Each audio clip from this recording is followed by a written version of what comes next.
Hello guys, my name is HM. तो आज हम बात करते हैं जॉन विक चैप्टर 4 के बारे में, जो कि चैप्टर 3 के बाद आया, यानी कि 4 साल बाद। और मेरे पास वो शब्द नहीं है इसको कहने के लिए, क्योंकि it's a fucking crazy movie. मतलब ये ऑल टाइम फेवरेट मूवी बन जाती है इन माय ओपिनियन एक्शन में। और ये जॉन विक की जो फ्रेंचाइज है उसमें भी सबसे टॉप लेवल पे ये एग्जिस्ट करती है। मतलब ये इतनी बड़ी मास्टरपीस है कि आप सीट पे बैठे रहोगे, आपको कोई मौका नहीं मिलेगा उठे जाने का। बट मेरे हिसाब से ये मस्ट वॉच मूवी है, आपको ज़रूर देखनी चाहिए इन माय ओपिनियन। तो अगर बात करें इसकी पॉजिटिविटी के बारे में, तो everything is positive in this movie. Negative तो मैं गिनवा ही नहीं सकता, क्योंकि नेगेटिव इसमें कुछ है ही नहीं। और जो उन्होंने लेंथ करी है 255 के अराउंड करी है, वो बहुत ही एकदम ऐसा लगता है स्क्रीन पे इसका बहुत ही लाइट लिखा गया है, बहुत ही ग्रिपिंग लिखा गया है। और हमें पता नहीं चलता कि हमारे 2 से 3 घंटे कब में वो कहाँ चले गए। तो this is a best option for director. अगर हम बात करें कियानू रीव्स की, तो ये एक्टर तो कसम से माइंड ब्लोइंग है। मतलब मेरे पास शब्द नहीं है इनको कहने का। और ये बहुत ही ज़्यादा मतलब अपने एफर्ट लगाते हैं, अपनी एक्टिंग में इतना इम्प्रूवमेंट करते हैं। हालांकि मुझे तो कुछ ऐसा लगा था कि अपने खुद स्टंट कर रहे हैं, बट ऐसा नहीं हुआ। ये बहुत ही अलग लेवल का स्टंट था। मतलब एवरीथिंग इज अनदर लेवल। मेरे पास मतलब कुछ है ही नहीं कहने को। अगर हम बात करें इसके एक्शन सीन्स की, भाई साहब एक्शन सीन्स तो इसमें इस कदर भरे हुए हैं, इस कदर शुरू से लेके एंड तक। शुरू में थोड़ी बहुत स्लो चलेगी, मतलब इतनी स्लो नहीं चलती जो आप बोर हो जाए। सब कुछ बैकग्राउंड के बारे में बताया जाएगा कि लास्ट चैप्टर 3 में क्या हुआ था और चैप्टर 4 में क्या हो रहा है। उसका एक तरह से रिकैप करवाया गया, बट मुझे इतना बोरियत फील नहीं हुई है। अगर हम बात करें इसकी एक्शन सीन्स की, तो mind blowing, fantabulous, amazing. Ultimately जितने पास भी मेरे शब्द है वो कहने के लिए बहुत ही कम है। मतलब मेरे पास जितने शब्द है वो जितने भी कहूँगा वो सब एक तरह से पूरे नहीं हो पाएंगे।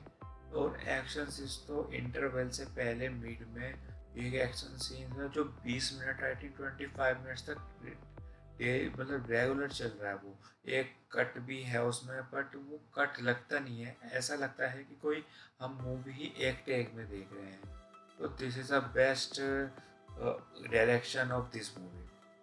अगर हम बात करें डायरेक्टर चैड सडेस्की की, तो भाई साहब इन्होंने कसम से कुछ ना कुछ स्टेरॉइड लिया था ये मूवी बनाने का। क्योंकि इन्होंने इतनी मूवी को इतनी तरीके से निहारा है और इतनी तरीके से इसको बिल्डअप करा है, इस तरीके से इसकी स्टोरी, स्क्रिप्ट है, एवरीथिंग इज राइट। और उन्होंने जिस तरह से लिखा है और जिन्होंने डायरेक्शन करा, वो कसम से मैं अभी तक की जितनी भी जॉन विक की मूवीज़ आई है, मैं इसका बहुत बड़ा फैन हो चुका।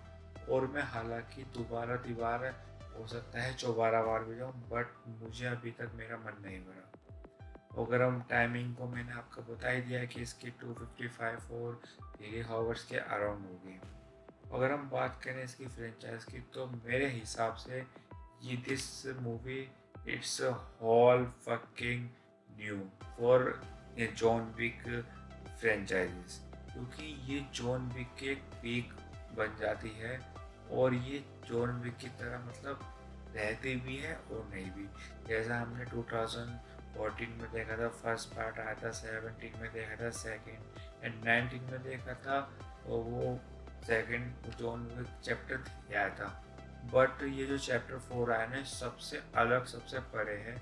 इसका मतलब कंपैरिजन भी नहीं करा जाता खुद की जॉन विक की सीरीज से, इन माय ओपिनियन। और ये मेरी ऑल टाइम फेवरेट मूवी बन चुकी है, यानी कि एक्शन में। क्योंकि जो इसमें एक्शन है, ब्रूटैलिटी है, जो भी इसमें मतलब आपको जो चाहिए ना वो सब इसमें है।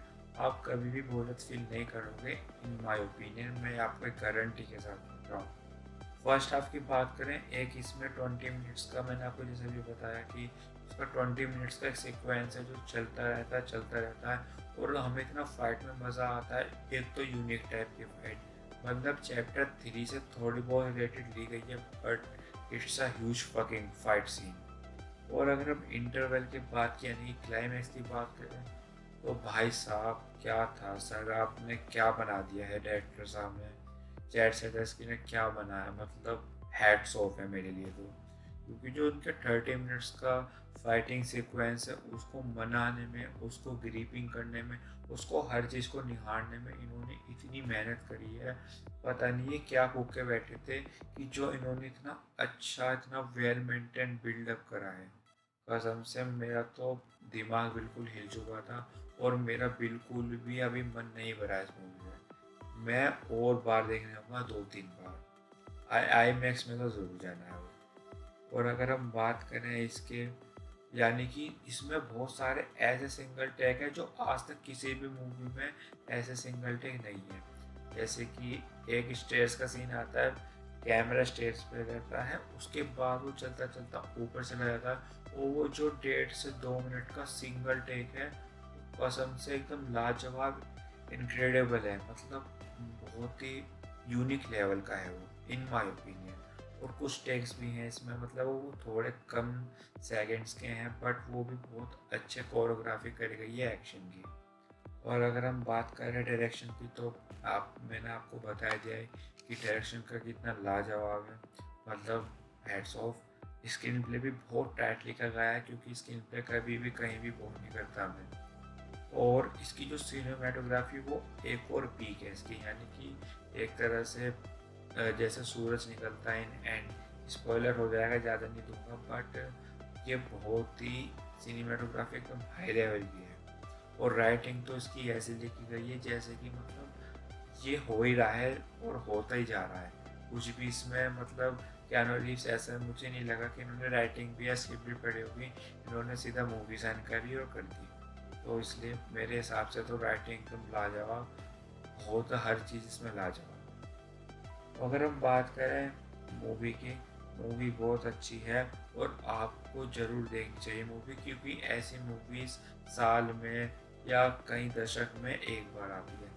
But in my opinion you have to watch this movie.